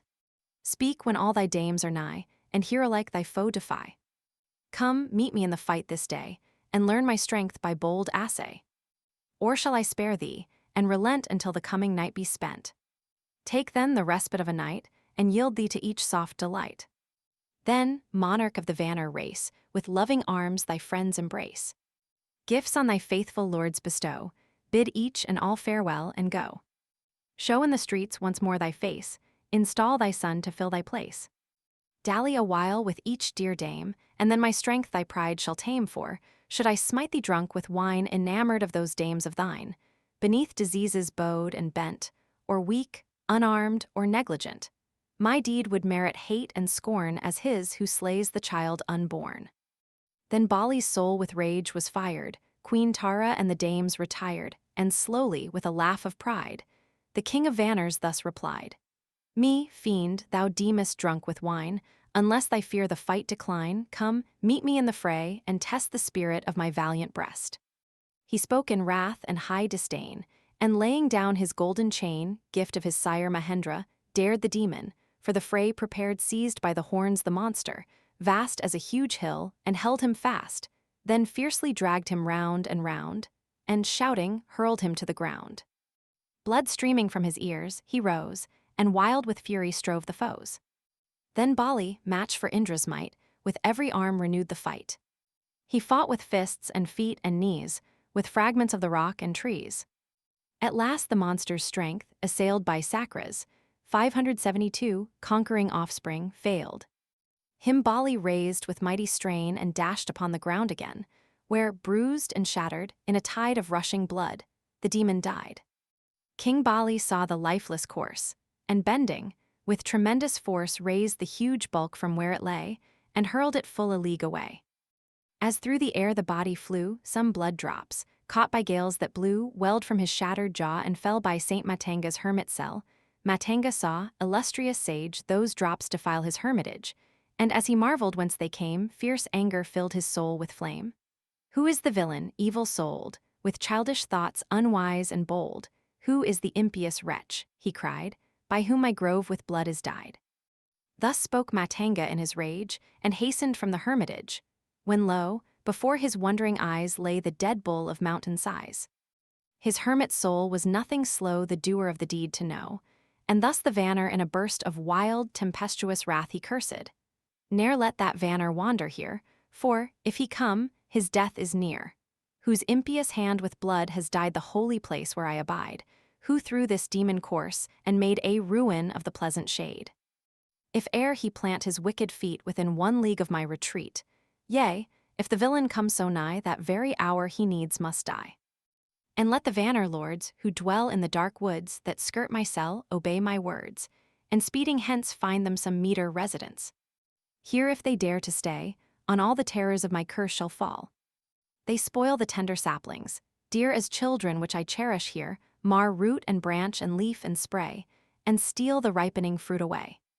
One day I grant, no further hour tomorrow shall my curse have power, and then each Vanner I may see a stone through countless years shall be. The Vanners heard the curse and hide from sheltering wood and mountainside. King Bali marked their haste and dread, and to the flying leader said, Speak, Vanner chiefs, and tell me why from Saint Matanga's grove ye fly to gather round me. Is it well with all who in those woodlands dwell? He spoke. The Vanner leaders told King Bali with his chain of gold what curse the saint had on them laid, which drove them from their ancient shade. Then royal Bali sought the sage, with reverent hands to soothe his rage. The holy man his suppliant spurned, and to his cell in anger turned.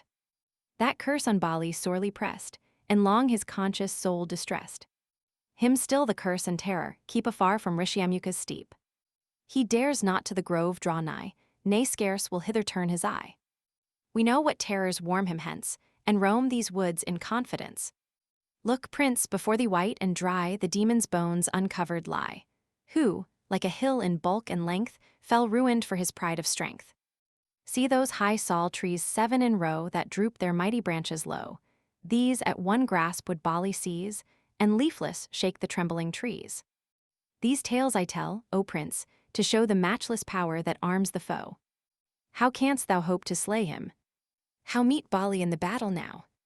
Sugriva spoke and sadly sighed, and Lakshman, a letter 1E47 with a laugh replied.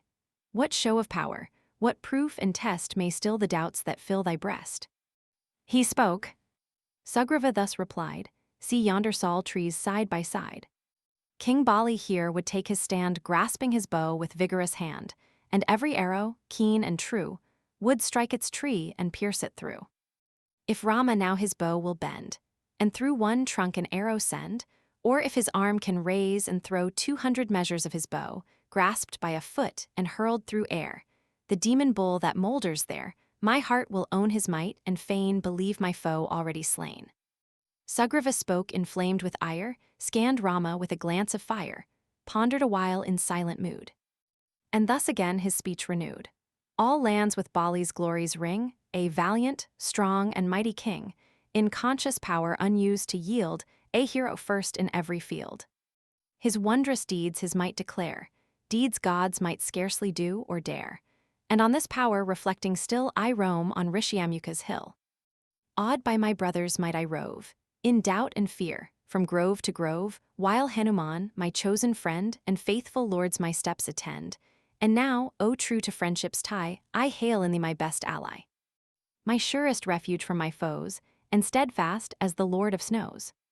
Still, when I muse how strong and bold is cruel Bali, evil-souled, but ne'er, O chief of Raghu's line, have seen what strength in war is thine, though in my heart I may not dare doubt thy great might, despise, compare, thoughts of his fearful deeds will rise and fill my soul with sad surmise. Speech, form, and trust, which not may move thy secret strength and glory prove, as smoldering ashes dimly show the dormant fires that live below. He ceased, and Rama answered, while played o'er his lips a gracious smile, not yet convinced. This clear essay shall drive each lingering doubt away. Thus Rama spoke his heart to cheer, to Dundubh's vast frame drew near, he touched it with his foot in play, and sent it 20 leagues away. Sugriva marked what easy force hurled through the air that demon's course whose mighty bones were white and dried, and to the son of Raghu cried, my brother Bali, when his might was drunk and weary from the fight, hurled forth the monster body, fresh with skin and sinews, blood and flesh. Now flesh and blood are dried away, the crumbling bones are light as hay, which thou, O Raghu's son, hast sent flying through air in merriment. This test alone is weak to show if thou be stronger or the foe. By thee a heap of mouldering bone, by him the recent course was thrown. Thy strength, O prince, is yet untried, come pierce one tree, let this decide. Prepare thy ponderous bow, and bring close to thine ear the straining string. On yonder sal tree fix thine eye, and let the mighty arrow fly. I doubt not, chief, that I shall see thy pointed shaft transfix the tree. Then come, assay the easy task, and do for love the thing I ask. Best of all lights, the day God fills with glory earth and sky. Himalaya is the lord of hills that heave their heads on high. The royal lion is the best of beasts that tread the earth, and thou, O hero, art confessed first in heroic worth. Canto 12. The Palm Trees. Then Rama, that his friend might know his strength unrivaled, grasped his bow, that mighty bow the foe's dismay, and on the string an arrow lay. Next on the tree his eye he bent, and forth the hurtling weapon went. Loosed from the matchless hero's hold, that arrow, decked with burning gold, cleft the 7 palms in line, and through the hill that rose behind them flew, 6 subterranean realms it passed, and reached the lowest depth at last, whence speeding back through earth and air it sought the quiver and rested there. 573. Upon the cloven trees amazed, the sovereign of the Vanners gazed. With all his chains and gold, outspread prostrate on earth, he laid his head. Then, rising, palm to palm he laid in reverent act, obeisance made, and joyously to Rama, best of war-trained chiefs, these words addressed. What champion, Raghu's son, may hope with thee in deadly fight to cope, whose arrow, leaping from the bow, cleaves tree and hill and earth below? Scarce might the gods, arrayed for strife by Indra's self, escape, with life assailed by thy victorious hand, and how may Bali hope to stand? All grief and care are passed away, and joyous thoughts my bosom sway, who have in thee a friend, renowned, as VARU letter 1E47, 574, or as Indra, found. Then on. Subdue, 'tis friendship's claim, my foe who bears a brother's name. Strike Bali down beneath thy feet, with suppliant hands I thus entreat. Sugriva ceased, and Rama pressed the grateful Vanner to his breast, and thoughts of kindred feeling woke in L a K S H M, a letter 1E47's bosom, as he spoke. On to Kishkandha, on with speed. Thou, Vanner king, our way shalt lead, then challenge Bali forth to fight. Thy foe who scorns a brother's right. They sought Kishkandha's gate and stood concealed by trees in densest wood. Sugriva, to the fight addressed, more closely drew his cinctured vest, and raised a wild sky-piercing shout to call the foeman Bali out. Forth came impetuous Bali, stirred to fury by the shout he heard. So the great sun, ere night has ceased, springs up impatient to the east.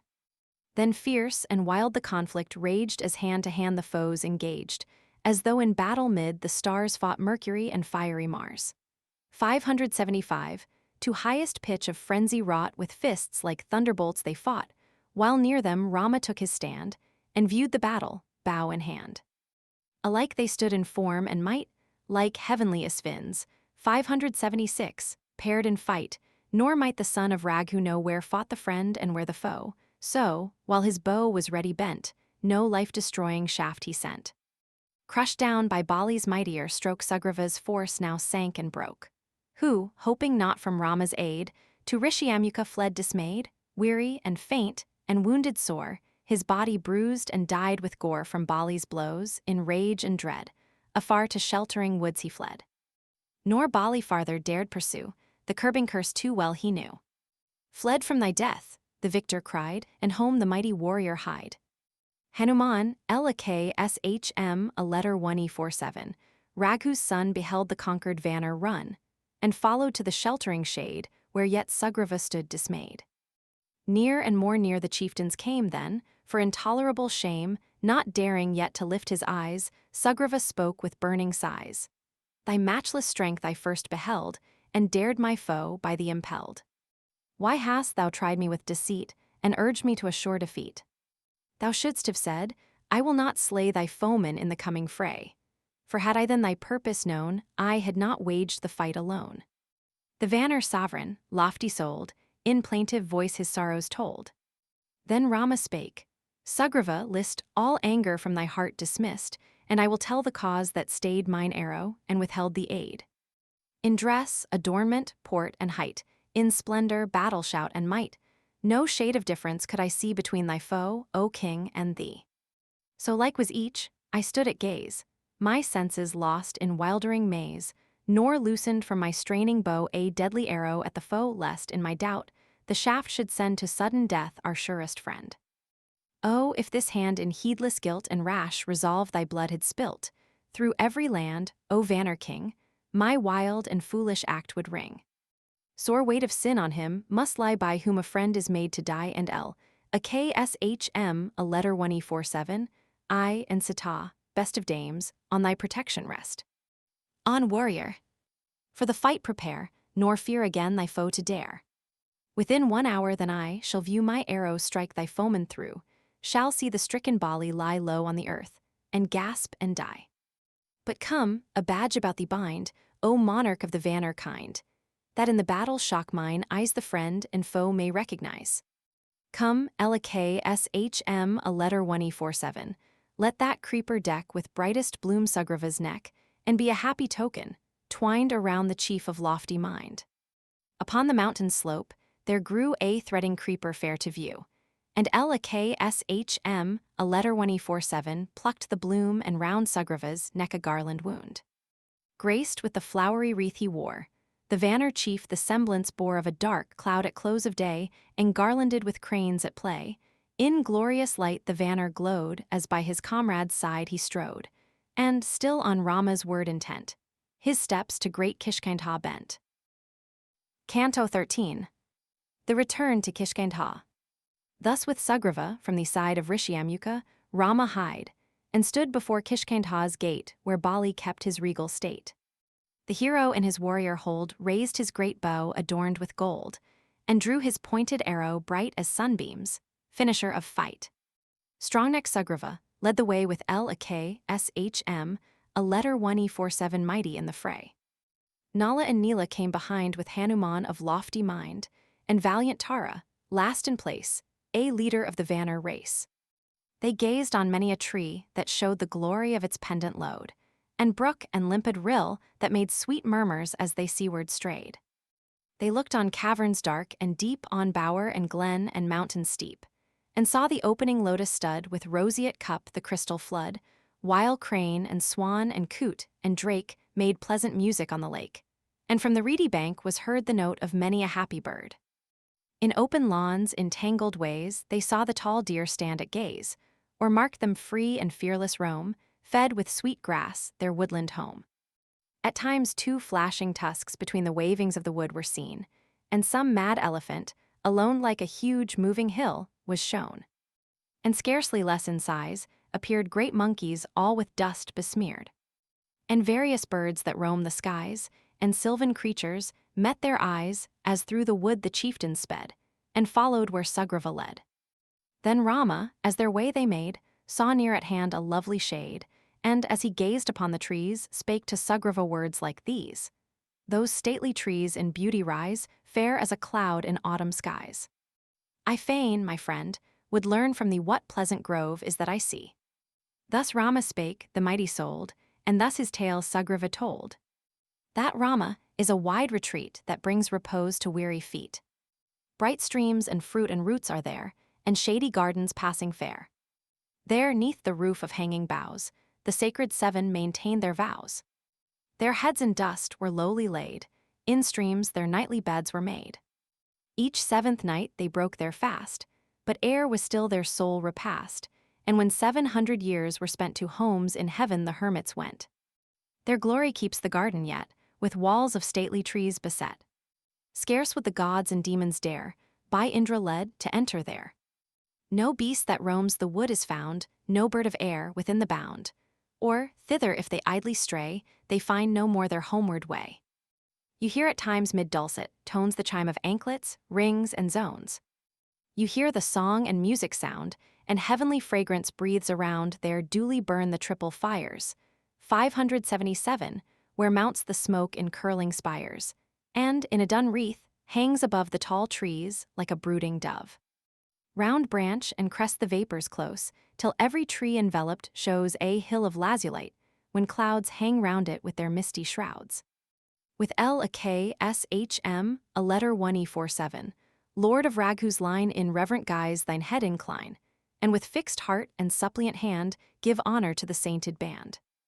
They who with faithful hearts revere the holy seven who harbored here, shall never, son of Raghu, know in all their lives an hour of woe. Then Rama and his brother bent, and did obeisance reverent with suppliant hand and lowly head, then with Sugriva onward sped. Beyond the sainted sevens abode far on their way the chieftains strode, and great Kishkindha's portal gained, the royal town where Bali reigned. Then by the gate they took their stand, all ready armed a noble band, and burning everyone to slay in battle, hand to hand, their foeman, Indra's son. Canto 14. The Challenge. They stood where trees of densest green wove, round their forms a veiling screen. O'er all the gardens pleasant shade the eyes of King Sugriva strayed, and, as on grass and tree he gazed, the fires of wrath within him blazed. Then like a mighty cloud on high, when roars the tempest through the sky, girt by his friends, he thundered out his dread, sky-rending battle shout like some proud lion in his gate. Or as the sun begins his state, Sugriva let his quick glance rest on Rama, whom he thus addressed. There is the seat of Bali's sway, where flags on wall and turret play, which mighty bands of vanners hold, rich in all arms and store of gold. Thy promise to thy mind recall, that Bali by thy hand shall fall, as kindly fruits adorn the bough. So give my hopes their harvest now. In suppliant tone the vanner prayed, and Raghu's son his answer made. By L a K S H M, a letter 1E47's hand, this flowery twine was wound about thee for a sign. The wreath of giant creeper throws about thy form its brilliant glows, as though about the sun were set the bright stars for a coronet. One shaft of mine this day, dear friend, thy sorrow and thy fear shall end, and from the bowstring freed, shall be giver of freedom, king to thee. Then come, Sugriva, quickly show, where he lie, thy bitter foe, and let my glance the wretch descry whose deeds a brother's name belie. Yea, soon in dust and blood o'erthrown, shall Bali fall and gasp and groan. Once let this eye the foeman see, then, if he live to turn and flee, despise my puny strength, and shame with foul opprobrium Rama's name. Hast thou not seen his hand, O king, through 7 tall trees 1 arrow wing? Still in that strength securely trust, and deem thy foeman in the dust. In all my days, though surely tried by grief and woe, I ne'er have lied, and still by duty's law restrained will ne'er with falsehood's charge be stained. Cast doubt away. The oath I swear its kindly fruit shall quickly bear, as smiles the land with golden grain by mercy of the Lord of Rain. O warrior to the gate, I defy thy foe with shout, and battle cry till Bali with his chain of gold comes speeding from his royal hold. Proud hearts with warlike fire aglow brook not the challenge of a foe. Each on his power and might relies, and most before his lady's eyes. King Bali loves the fray too well to linger in his citadel, and, when he hears thy battle shout, all wild for war will hasten out. He spoke. Sugriva raised a cry that shook and rent the echoing sky, a shout so fierce and loud, and dread that stately bulls in terror fled, like dames who fly from threatened stain in some ignoble monarch's reign. The deer in wild confusion ran like horses turned in battle's van. Down fell the birds, like gods who fall when merits fail, 578 at that dread call. So fiercely, boldened for the fray, the offspring of the Lord of Day sent forth his furious shout as loud as thunder from a laboring cloud, or, where the gale blows fresh and free, the roaring of the troubled sea. Canto 15. Tara!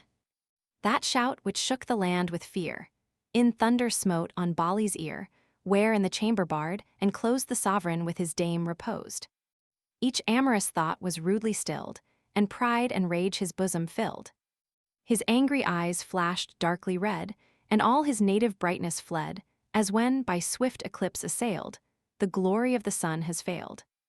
While in his fury uncontrolled he ground his teeth, his eyeballs rolled, he seemed a lake wherein no gem of blossom decks the lotus stem. He heard, and with indignant pride forth from the bower the vanner hied. And the earth trembled at the beat and fury of his hastening feet.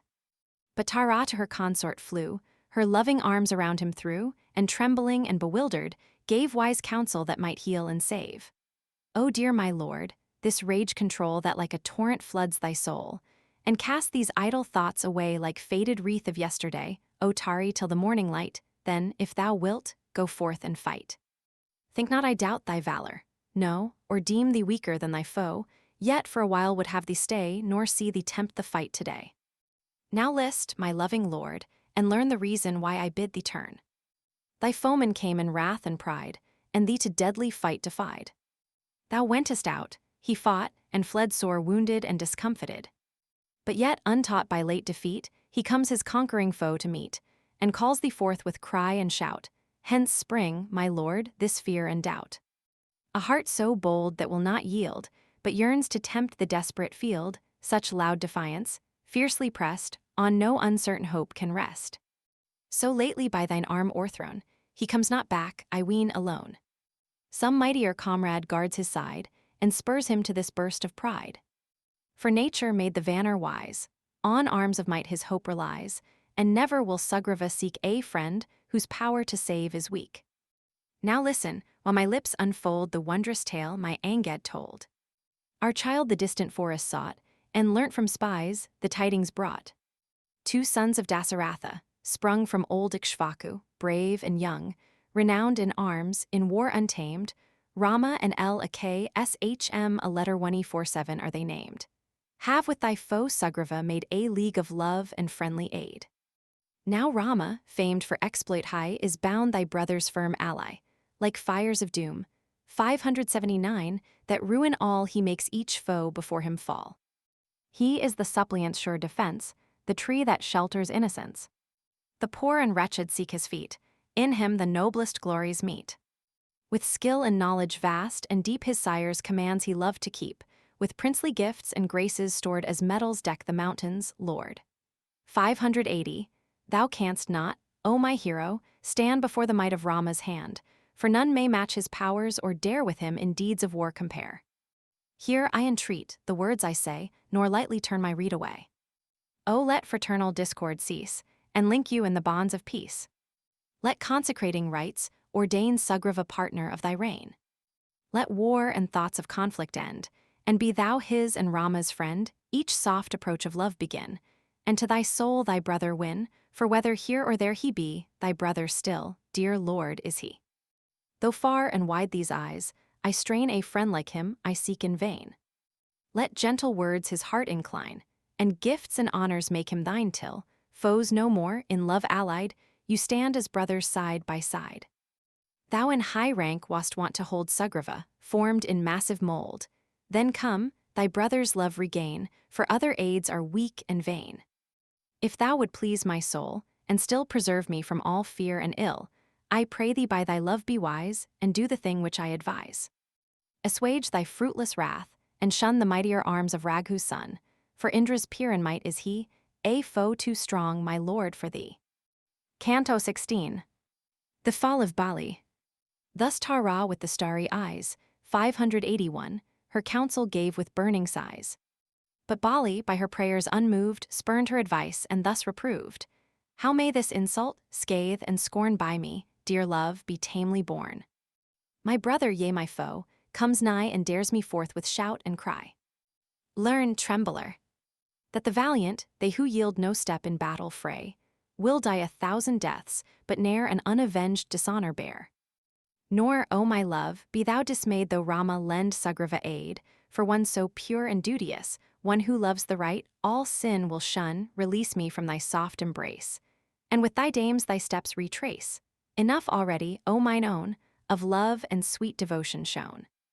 Drive all thy fear and doubt away. I seek Sugriva in the fray his boisterous rage and pride to still, and tame the foe I would not kill. My fury, armed with brandished trees, shall strike Sugriva to his knees.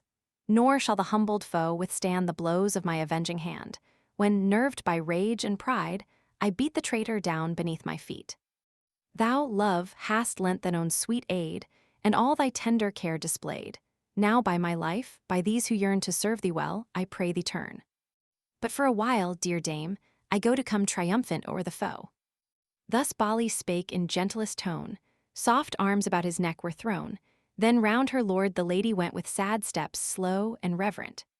She stood in solemn guise to bless with prayers for safety and success, then with her train her chamber sought by grief and racking fear distraught. With serpents' pantings fierce, and fast King Bali from the city passed. His glance, as each quick breath he drew, around to find the foe he threw, and saw where fierce Sugriva showed his form with golden hues that glowed, and, as a fire resplendent, stayed to meet his foe in arms arrayed. When Bali, long-armed chieftain, found Sugriva stationed on the ground, impelled by warlike rage, he braced his warrior garb about his waist, and with his mighty arm raised high rushed at Sugriva with a cry.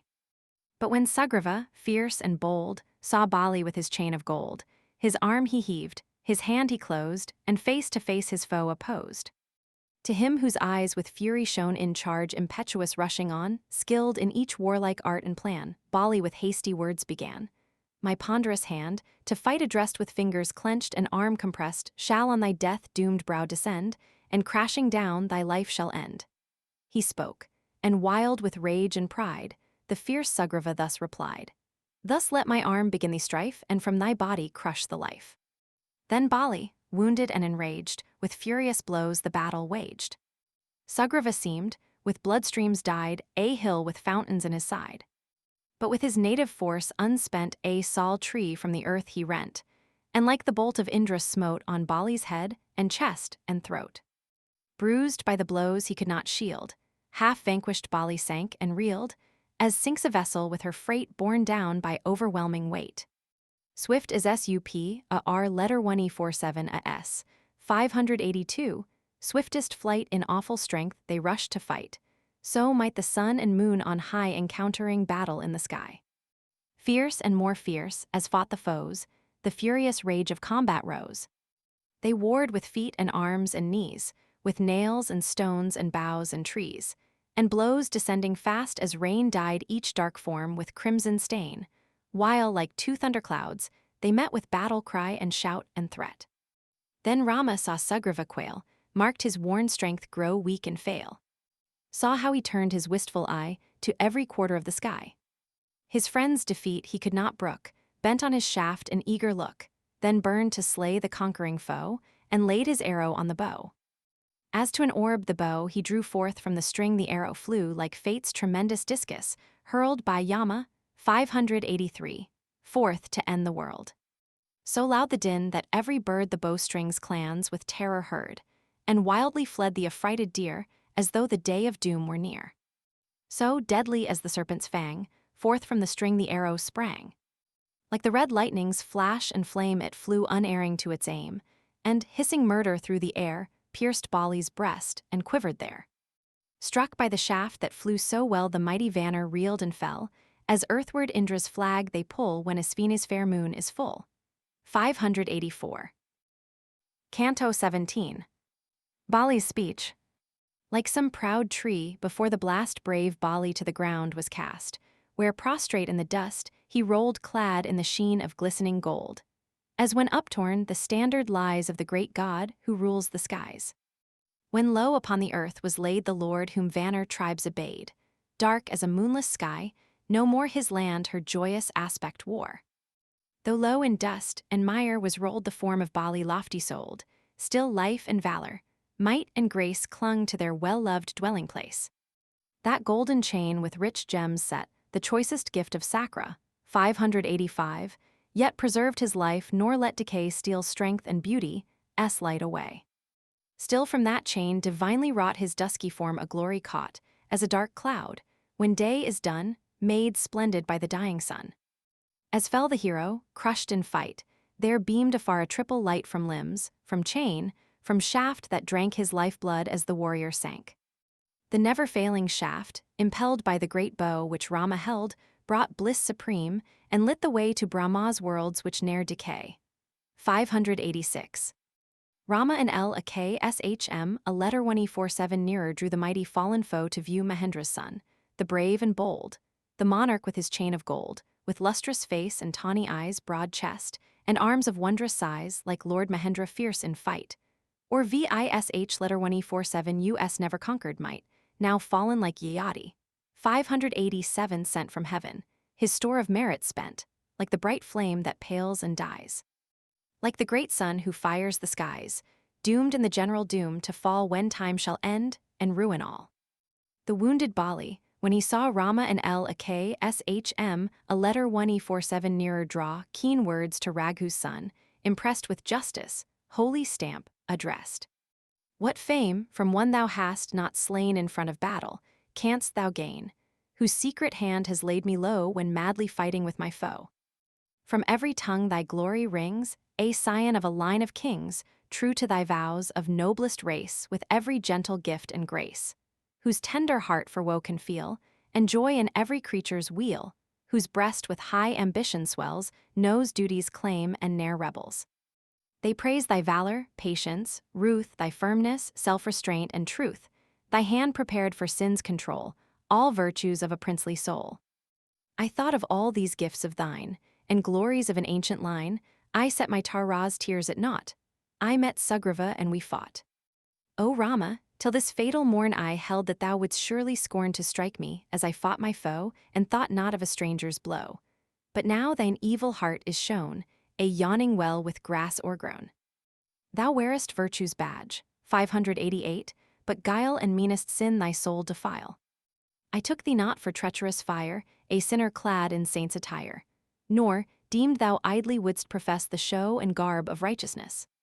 In fenced town, in open land, ne'er hast thou suffered at this hand, nor canst of proud contempt complain. Then wherefore is the guiltless slain? My harmless life in woods I led, on forest fruits and roots I feed. My foeman in the field I sought, and ne'er with thee, O Rama, fought. Upon thy limbs, O king, I see the raiment of a devotee, and how can one like thee, who springs from a proud line of ancient kings, beneath fair virtue's mask, disgrace his lineage by a deed so base? From Raghu is thy long descent, for duteous deeds preeminent. Why, sinner clad in saintly dress, roamest thou through the wilderness? Truth, valor, justice free from spot, the hand that gives and grudges not, the might that strikes the sinner down, these bring a prince his best renown. Here in the woods, O king, we live on roots and fruit which branches give. 589, thus nature framed our harmless race, thou art a man supreme in place. Silver and gold and land provoke the fierce attack, the robber's stroke. Canst thou desire this wild retreat, the berries and the fruit we eat? 'Tis not for mighty kings to tread the flowery path, by pleasure led. Theirs be the arm that crushes sin, theirs the soft grace to woo and win, the steadfast will that guides the state, wise favor to the good and great. And for all time are kings renowned who blend these arts and ne'er confound. But thou art weak and swift to ire, unstable, slave of each desire. Thou tramplest duty in the dust, and in thy bow is all thy trust. Thou carest not for noble gain, and treatest virtue with disdain, while every sense its captive draws to follow pleasure's changing laws. I wronged thee not in word or deed, but by thy deadly dart I bleed. What wilt thou, mid the virtuous, say to purge thy lasting stain away? All these, O king, must sink to hell, the regicide, the infidel, he who in blood and slaughter joys a Brahmin or a cow destroys, untimely weds in law despite scorning an elder brother's right. 590. Who dares his teacher's bed ascend? The miser, spy, and treacherous friend. These impious wretches, one and all, must to the hell of sinners fall. My skin the holy may not wear, useless to thee my bones and hair, nor may my slaughtered body be the food of devotees like thee. These five-toed things a man may slay and feed upon the fallen prey. The mailed rhinoceros may die and, with the hair his food supply. Iguanas he may kill and eat with porcupine and tortoise meat. 591.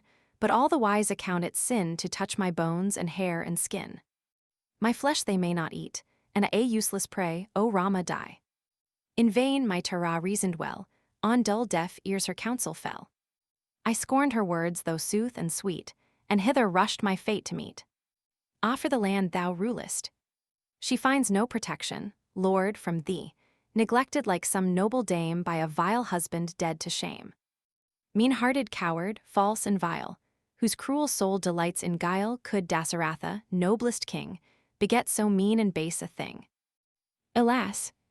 An elephant, in form of Rama, in a maddening storm of passion casting to the ground the girth of law, 592, that clipped him round, too wildly passionate to feel the prick of duty's guiding steel. 593, has charged me unawares, and dead I fall beneath his murderous tread. How, stained with this my base defeat, how wilt thou dare, where good men meet, to speak, when every tongue will blame with keen reproach this deed of shame? Such hero strength and valor, shown upon the innocent alone, thou hast not proved in manly strife on him who robbed thee of thy wife. Hadst thou but fought in open field and met me boldly unconcealed, this day had been thy fate to fall, slain by this hand, to Yama's hall. In vain I strove, and struck by thee fell by a hand I could not see. Thus bites a snake, for sins of your sleeping man who wakes no more. Sugriva's foeman thou hast killed, and thus his heart's desire fulfilled. But Rama, hadst thou sought me first, and told the hope thy soul has nursed, that very day had I restored the Maithil lady to her lord, and, binding Rav a letter 1E47 with a chain, had laid him at thy feet unslain. Yea, were she sunk in deepest hell, or whelmed beneath the ocean's swell, I would have followed on her track and brought the rescued lady back, as Hayagriva, 594, once set free from hell the white Asvatari. 595, that when my spirit wings its flight Sugriva reign, is just and right. But most unjust, O king, that I slain by thy treacherous hand should lie. Be still, my heart, this earthly state is darkly ruled by sovereign fate. The realm is lost and won, defy thy questioners with apt reply. 596.